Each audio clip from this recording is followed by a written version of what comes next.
Hey guys, Dr. Morse, injury expert. So here are my 5 favorite offenses to target in fantasy because their offenses are really concentrated. Number 1, the Bengals. They throw more than any other team. Their defense is awful. Their offensive line is not very good. They're going to throw the ball a lot, and they have a bunch of studs.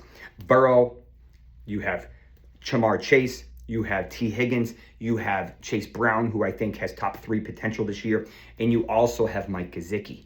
Nice concentrated core. Some of the other factors are not really going to be involved. That is my number 1. Number 2, because of their significant injuries and their beautiful early season schedule, the San Francisco 49ers have a potential to set the world on fire immediately in week 1. They have Brock Purdy, they have Christian McCaffrey, who should be healthy and will be a nice value at his current ADP. You have George Kittle, who's just been incredible the past 3 or 4 years. And then you have Ricky Pearsall, who is super underrated and probably going to finish as a top 20, assuming he stays healthy, because Juwan Jennings is dealing with that calf injury and or his contract situation. You don't have the luxury of their rookie, Jordan Watkins, who has a high ankle. They don't have Brandon Ayuk probably till week 6 to 10. And they're running out of bodies to throw to, so it's really going to be concentrated for those several guys. Number 3, the Bucs. So the Bucs have another potent offense. Baker looked incredible last year. Bucky Irving is going to be a top 10, top 12 guy with crazy volume. You'll see a little bit of Sean Tucker. You'll see maybe a little bit of Rachaad White, but this is Bucky's offense.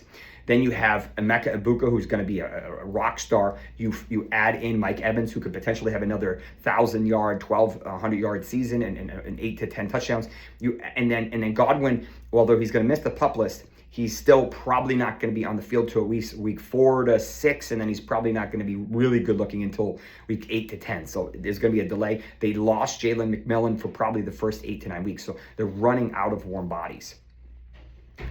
Finally, the last 2 I want to talk about are the Atlanta Falcons. So the Atlanta Falcons, Michael Penix Jr. is about to change this offense significantly. Why? Because he now can take stuff from under center. Yes, they just lost one of their offensive linemen for a big chunk of time, but you have a stud in Bijan. You have another monster in Drake London. Darnell Mooney should be back close from his shoulder injury.